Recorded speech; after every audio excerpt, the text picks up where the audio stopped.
Teka, paano mo naman nalaman yan? So, kamusta na yung babae mo? Nagsiselos ka ba, ha?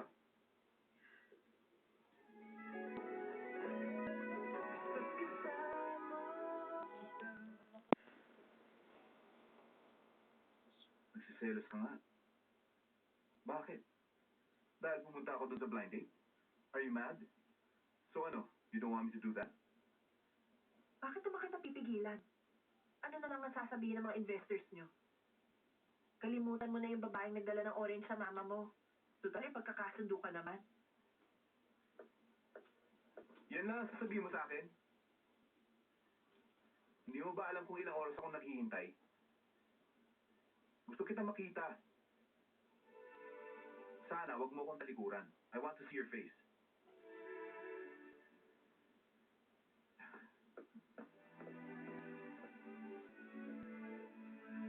Gusto kita makita.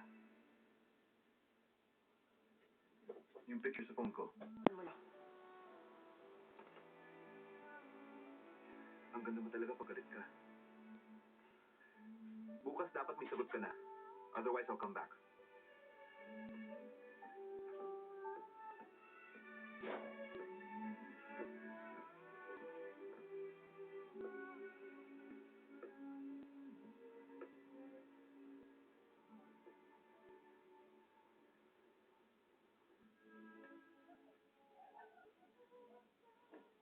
Intindihin mo yung kapatid mo at hindi yung kung ano-ano. Alam mo naman, inaasahan siya ng pamilya. Eh, hindi naman ako nagsasayang ng oras ko, ah. Nag-aaral ako ng business. Dahil ayoko maghintay lang si pamamana niyo sa akin. Hindi niyo ako may gagaya kay Kuya Owen. Kung magsalita ang batang to, manang-mana ka sa ama mo. Kung ano na naman sasabihin niyo. Bakit ba? Anong problema ni Kuya? Oh, kumusta na? Anong sabi ni Owen sa kadate niya? Kumusta, Ate? Ha? Kinakain mo, ah. Oh, well, sana din. Bakit parang natalo ka sa mahjong sa mukha mong yan, ha? Irish. Marami ka nang pinaalis na babae sa buhay ni Oscar. Eksperto ka na dyan, di ba? Oo naman. Kung meron yung competition para sa ganyan, record holder na ako. At tiyak gold medalist pa.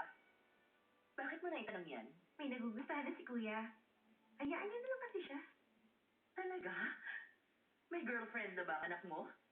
Buntis na ba? Auntie! Oh, well, sa tingin ko wala pa sa ganon. Pero baka nagsiping. So, naglalabas kang kontrabida.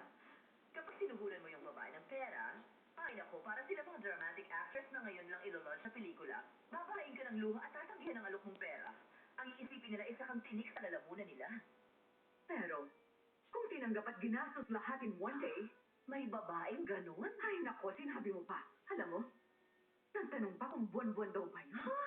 Ganun? Aba, ibang klase ang babaeng yan. Palaban niya at mukhang ambisyosa. Pero, Ay naku, wala kang laban dyan. Hindi mother ang katapat niyan. Ang katapat niyan, isa pang babae. Pamalit sa kanya. huh? Pwede mo yung anak mo. Ikaw na ang magdala ng babae sa kanya. Wala bang mapilit dyan na galing sa magandang pamilya? Ha? Mapili?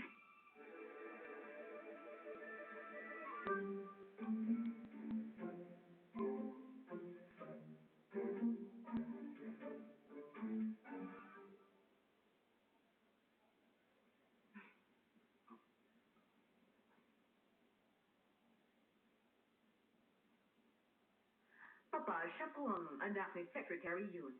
Nagkakilala na rin sila ni Owen. Hindi ba?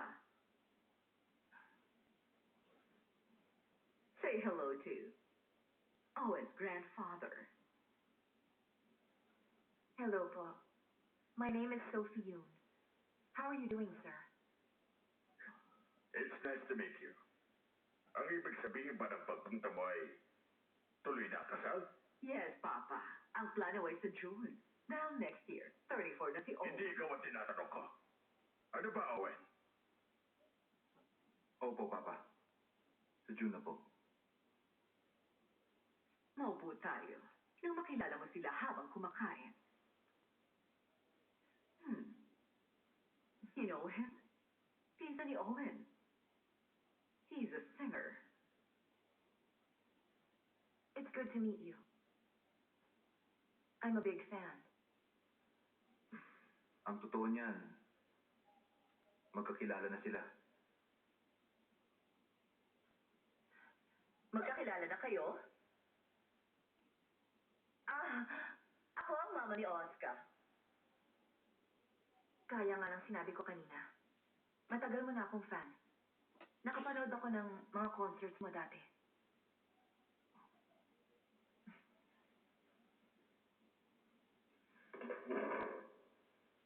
Excuse me.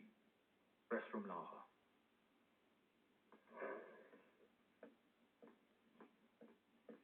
Let's have dinner. Come on, Sophie. Kumain na tayo.